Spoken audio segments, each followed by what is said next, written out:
अस्सलाम वालेकुम दोस्तों, हिंदी स्पीच थेरेपी की इस वीडियो में फिर से आपका खैर मकदम है। दोस्तों, आज की वीडियो में हम बात करेंगे कि बहुत से बच्चे ऐसे होते हैं जिनकी स्पीच डिले होती है। ठीक है, वो या तो बिल्कुल नहीं बोल पाते या बोलते हैं तो कोई साउंड निकाल के बोलते हैं या इशारों से बात करते हैं, जैसे कि ऊ ऊ ऊ, इस तरह कोई भी चीज़ लेनी हो तो वो इशारे से ऐसे ऊ आ करके बात करते हैं। या बहुत से बच्चे ऐसे होते हैं कि आप कहते हो सर वो वर्ड्स तो बोल लेता है लेकिन सेंटेंसेस नहीं बना पाता। ठीक है, अगर या फिर ऐसे बच्चे होते हैं जो छोटे मोटे सेंटेंसेस बना पाते हैं, यानी कि जितना उनसे पूछा जाए वो उतना ही बोल पाते हैं, ज़्यादा नहीं बोल पाते, या कुछ ही वर्ड्स का इस्तेमाल करते हैं, या फिर बिल्कुल ही नहीं बोल पाते। स्पीच डिले की प्रॉब्लम होती है। अभी स्पीच डिले की प्रॉब्लम किसी भी टाइप के बच्चों को हो सकती है, जैसे कि चाहे वो ऑटिज़म का बच्चा हो, डाउन सिंड्रोम का बच्चा हो, सेरेब्रल पैल्सी का बच्चा हो, या कोई भी प्रॉब्लम हो, या प्रॉब्लम ना भी हो लेकिन वो नहीं बोलता, क्योंकि बहुत से बच्चे जल्दी नहीं बोल पाते, वो अपनी उम्र के हिसाब से लेट बोलते हैं।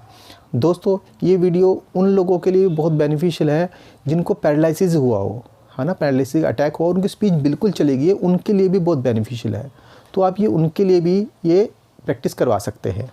अब आप चाहते हो कि उनको घर पे स्पीच थेरेपी कैसे दी जाए, कैसे हम उसको घर पे बैठे ही बिना कुछ पैसा खर्च किए हम कैसे उसको थेरेपी दे सकते हैं। अब इसमें कुछ चीज़ें बहुत समझने वाली है।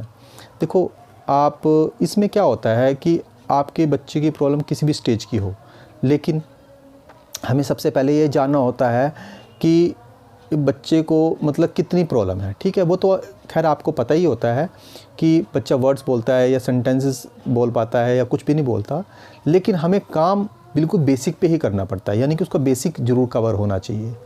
अब उसमें क्या करना, देखो, सबसे पहले आपको उसको एक्सरसाइज करवानी है। एक्सरसाइज एक तो करवानी है टंग एक्सरसाइज, दूसरी करवानी है ब्रीदिंग एक्सरसाइज। अब टंग एक्सरसाइज कैसे है, देखो, बहुत सारी टंग एक्सरसाइज है, मैंने वीडियोज़ बनाई हुई है, आपको उसका लिंक भी डिस्क्रिप्शन में मिल जाएगा। ठीक है, वैसे भी आप किसी भी चैनल में जाके आप वीडियोस देख के टंग एक्सरसाइज कर सकते हैं। उसमें कोई भी आप 4-5 एक्सरसाइज करवाएं, कोई सी भी करवा सकते हैं जो बच्चा आपका कर पाए, क्योंकि उसमें टंग की मूवमेंट होनी बहुत ज़रूरी है, क्योंकि अलग अलग कॉन्सोनेंट होते हैं तो उनकी टंग पोजीशन भी अलग अलग होती है। ऐसे बच्चों को क्या होता है, उनकी टंग एक ही जगह पड़ी रहती है, वो मूव नहीं करती, कि जब बोलते ही नहीं, कॉन्सोनेंट का इस्तेमाल नहीं करते तो वो टंग भी वहीं पड़ी रहती है, उनके मुंह से लार भी आती रहती है। बहुत से बच्चों के साथ ऐसा भी होता है। तो टंग एक्सरसाइज करनी ज़रूरी है। कोई सी भी एक्सरसाइज करवा सकते हैं ऐसे बच्चों के लिए। ठीक है, अभी हम स्पेशल कॉन्सोनेंट के ऊपर नहीं टंग एक्सरसाइज करवा रहे, कोई भी करवाओ जो आपको सही लगे, ताकि उसकी टंग मूवमेंट करे, भले ही वो गलत करे। ठीक है, गलत टंग एक्सरसाइज करे तब भी चल जाएगा शुरू में, लेकिन करे। ठीक है, चाहे बहुत सारी एक्सरसाइज हैं, जैसे कि इन आउट होगी, लेफ्ट राइट होगी, clockwise anti clockwise, press with pointing finger, move to soft palate, बहुत सारी जो भी एक्सरसाइज हैं, तो आप उसको एक्सरसाइज कोई भी 3-4 एक्सरसाइज करवाएं अपने हिसाब से, खेल में आप करवा सकते हो। टंग का मूवमेंट होना बहुत ज़रूरी है। दूसरा है ब्रीदिंग एक्सरसाइज। ब्रीदिंग एक्सरसाइज में क्या होता है, उनके बहुत से कॉन्सोनेंट होते हैं जो ब्रीथ वाले होते हैं। अब इसकी भी वीडियोस बनी हुई हैं। ठीक है, आप डिस्क्रिप्शन में जाके इसका भी लिंक आपको मिल जाएगा। तो ब्रीदिंग एक्सरसाइज करवाएं, कोई सी भी करवाएं, मैंने बताया ना, कोई सी भी एक्सरसाइज करवाएं स्टार्टिंग में आप, जैसे कि कैंडल एक्सरसाइज होगी, या स्ट्रॉ वाली एक्सरसाइज होगी, या इन आउट वाली होगी। ठीक है, रेस्पायरोमीटर का भी आप इस्तेमाल कर सकते हो। कोई सी भी आप ब्रीदिंग एक्सरसाइज करवाओ, बैलून फुलाओ, कुछ भी जैसे आपको सही लगता है, जैसे बच्चा कंफर्ट हो, करवानी ज़रूर है। अब इसके साथ साथ आपको स्पीच थेरेपी भी करवानी है।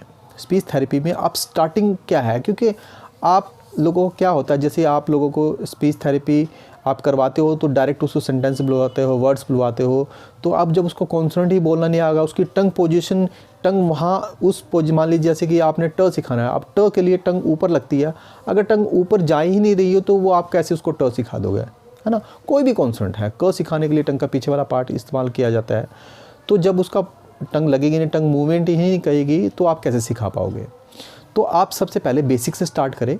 ठीक है, भले ही आपको वो साउंड बच्चे को बोलता भी हो तब भी काम करना है, क्योंकि मैं अब सिस्टमेटिक ढंग से बताने जा रहा हूँ।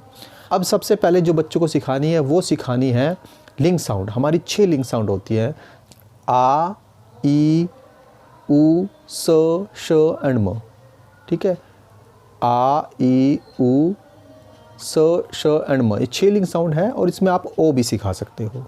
ठीक है, तो इसमें सिखानी कैसे है, अब आपने क्या करना है, पहले तो आपने क्या करना है, बच्चे को अपने सामने बिठाना है, उससे आई कांटेक्ट करने हैं, आंखों से आंखें मिला के बात करनी है और उसको आ बुलवाना है, बड़ा आ, यानी आ की मात्रा वाला।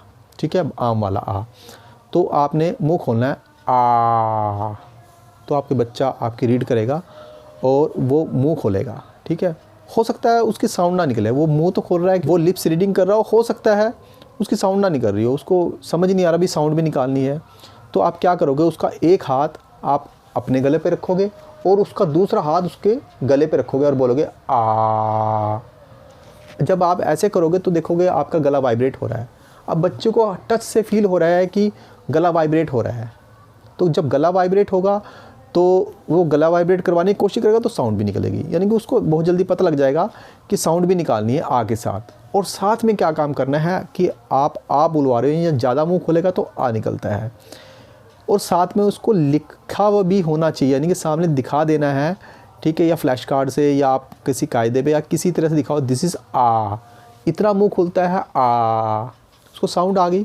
फिर आपको क्या काम करना है, आ उसको बोलना आ गया, अब आपने उसके सामने मिरर रखना है, शीशा रखना है, शीशे के सामने उसको बिठा देना है और उसकी पीठ के पीछे आपको बैठ जाना है, यानी कि जो आप उसको बता रहे हो वो आपको शीशे में देख रहा है, डायरेक्ट ना देख के शीशे में देख रहा है। अब ज़्यादा मुंह खोलता है आ और कम मुंह खोलता है तो छोटा अ, यानी अनार वाला अ और ये आम वाला आ। ठीक है, अ आ। अब दोनों का डिफरेंसेस आपको पता लग गया कि अ और आ में क्या डिफरेंसेस है। कम मुंह खुलेगा अ और ज़्यादा मुंह खुलेगा आ, और दोनों को आपने रिटर्न में दिखाना है और आप फिर दोनों का डिफरेंसेस भी आप करवा सकते हो। इसके बाद ई का ये होंठ स्ट्रेच हो जाएंगे, ई। अब छोटी ई बड़ी कैसे करवानी है, अगर ज़्यादा खींचना है तो बड़ी ई और कम खींचना है तो छोटी ई। जैसे ई, ये बड़ी ई होगी और ये ई ई ई, तो ऐसे आप बड़ी ई और छोटी ई करवा सकते हैं।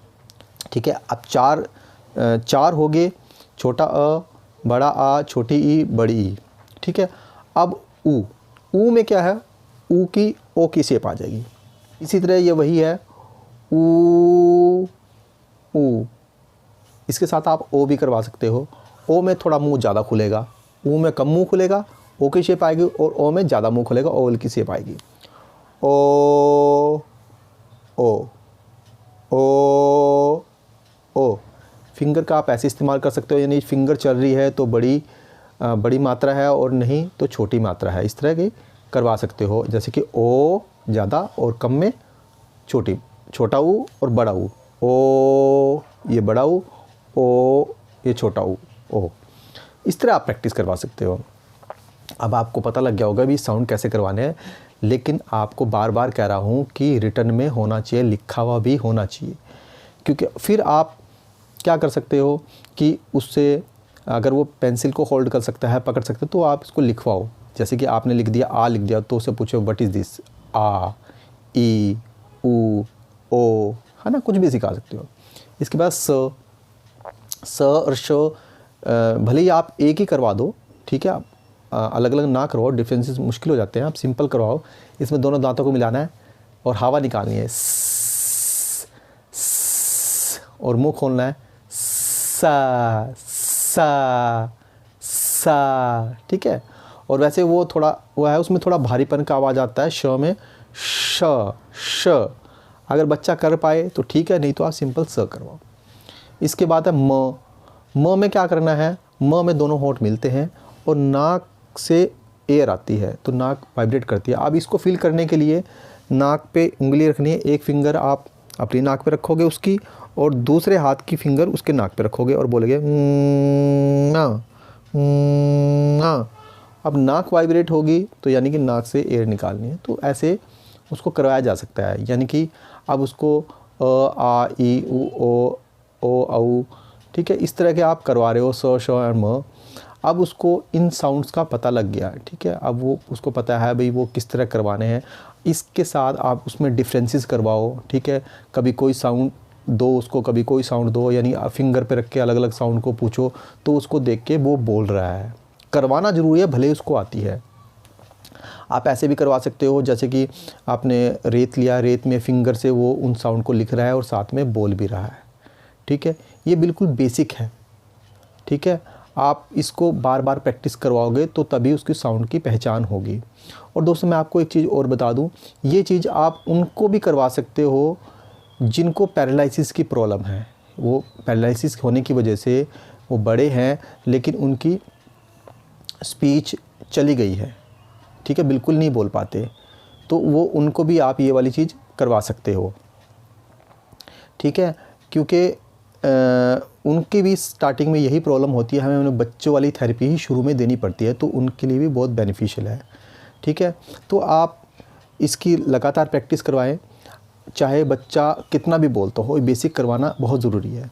इसके बाद जो अगला पार्ट आएगा मेरी वीडियो का, उसमें कॉन्सोनेंट की प्रैक्टिस करवानी है। अब वो स्टेप बाय स्टेप मैं आपको उन कॉन्सोनेंट की बारे में बताऊंगा कि किस तरह प्रैक्टिस करवानी है, ठीक है। कौन सा कॉन्सोनेंट कैसे बोला जाएगा स्टेप बाय स्टेप, यानी कि इन लिंक साउंड के बाद कौन से कॉन्सोनेंट करवाने हैं, उनकी प्रैक्टिस कैसे करवानी है, उनके शब्दों कैसे बुलवाने हैं और उन शब्दों को कैसे सेंटेंसेस में यूज़ करना है वो बताया जाएगा। तो आप ऐसे ही हमसे जुड़े रहें और हमें भी कोऑपरेट करें।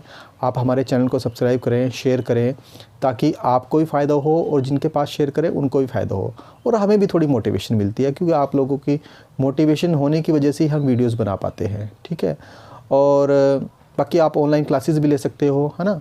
अगर आपको ऑनलाइन क्लासेस की ज़रूरत है तो वो भी हम दे सकते हैं। और किसी भी तरह की अगर कोई कन्फ्यूजन है तो आप मैसेज कर सकते हैं, मैं कोशिश करूँगा आपको रिप्लाई देने की, है ना।